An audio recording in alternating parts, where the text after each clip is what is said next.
RJD के विधायक रामवृक्ष सदा ने जीतन राम मांझी के उस बयान पर पलटवार किया है जिसमें उन्होंने सुप्रीम कोर्ट के द्वारा एसटी/एससी पर दिए गए निर्णय का स्वागत किया है। रामवृक्ष सदा ने कहा है कि यह प्रधानमंत्री मोदी के तोता है, मोदी जी जो बोलेंगे वही ये बोलेंगे, उनकी बातें छोड़िए।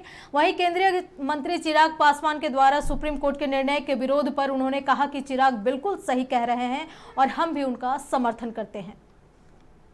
माता राबड़ी देवी जी का यह पहला था मांग की बिहार में जो है से आरक्षण हो और बिहार में विशेष राज्य का दर्जा मिले।